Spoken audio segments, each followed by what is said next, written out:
Hey guys, welcome to another Destiny video. Today we're taking a look at the Cryptic Dragon Scout Rifle, not to be confused with the Clever Dragon.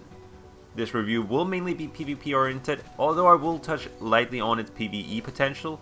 If you want the short version for PvE, the Scout Rifle is fantastic, but you're better off using a raid primary in any fallen activities. Even though this weapon is not quite as meta as the Clever Dragon, this Scout Rifle is easily among the best PvP Scout Rifles ever in Destiny, reason being that this Scout has very few weaknesses, it has fantastic base stats, and some great perks available. So let's take a look at the stats. The Cryptic Dragon has a rate of fire of 37, an impact of 48, range of 64, 49 stability, 65 reload speed, and a magazine size of 19. As you may have noticed, this Scout Rifle falls in the mid to high impact tier of Scout Rifles, similar to the Vision of Confluence and Hungry Scout Rifles. This is both a strength and a weakness, and it's arguably the only weakness of this Scout Rifle if you consider it to be a weakness. Thing is, this archetype is the slowest killing Scout Rifle archetype, with both the Mida archetype and the Jade Rabbit archetype killing much faster. One problem I found when using the Dragon is that when in relatively tight areas, I would constantly get opponents down to one shot only for them to get away with a slither of health left. This is not as big a problem with other scouts given you're accurate, but that said, the Cryptic Dragon is also much easier to use as it doesn't require as much accuracy to use as the other scout rifles. It is of course a 4-shot kill and you only need 2 headshots and 2 body shots to achieve a 4-shot kill. The Mida on the other hand requires 3 headshots to get a 4-shot kill, and the Jade Rabbit archetype requires 3 headshots for a 3-shot kill.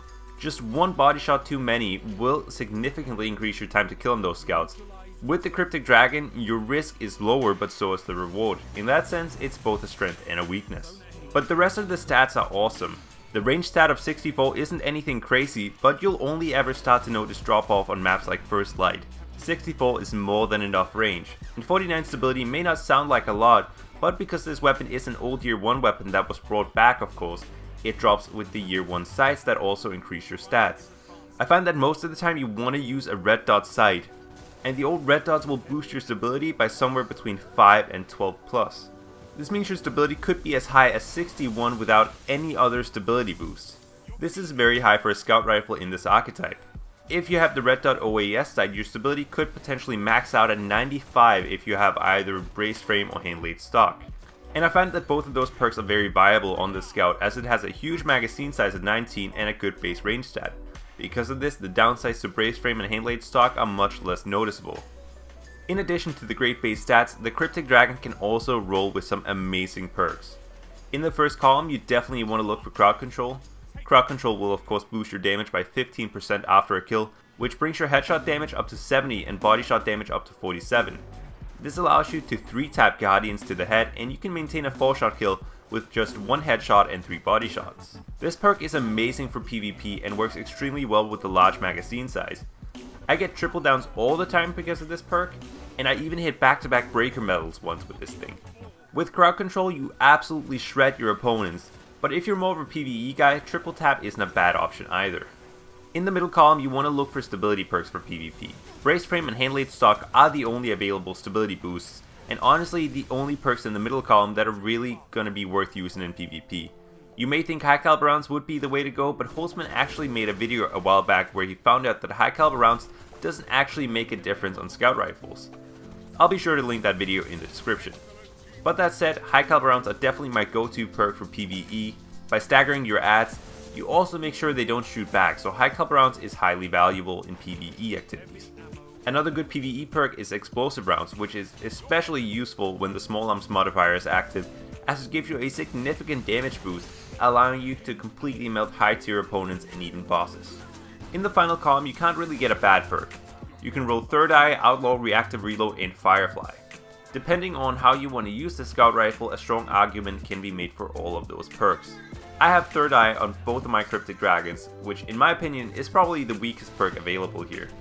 But that said, Third Eye does come in handy all the time, as scout rifles are typically weapons that you want to use fairly passively, oftentimes aiming down sights and engaging enemies at a distance, and Third Eye is great for watching your flank so you don't get caught off guard. Outlaw would probably be my preferred perk, as I find myself often not reloading early in the mag so I can take advantage of crowd control, but this also means that I come very close to the bottom of the magazine quite often, and a quick reload can be a lifesaver. Reactive Reload is of course another damage boosting perk, but it actually gives you a much larger damage boost than Crowd Control does. When paired with Crowd Control, you can deal up to 93 damage with a headshot in the Crucible, or 81 without Crowd Control. This makes 3-shot kills very easy, and even if you only hit the body, your opponent will go down in 4 shots. The catch is of course that you can't roll a reload perk with this, but a pair of Scout Rifle reload gauntlets will definitely help out quite a lot. And lastly, you can roll Firefly, which is more of a PvE option. Anyone who remembers the Fatebringer or even the more recent Hung Jury knows exactly how deadly this perk is in PvE. Still, it can actually come in handy in PvP, and at the very least, it looks really cool. My ideal role for the Cryptic Dragon would be Red Dot-OAS, Crowd Control, Handlaid Stock, and Outlaw. But I think Crowd Control is the only perk that is a definite must for a PvP oriented player. Don't get me wrong, this Scout Rifle can still be good in PvP without Crowd Control, but I think Crowd Control is a perk that ascends it to being a true top tier PvP Scout Rifle that can do some serious work even when up against the strongest primaries currently in the game.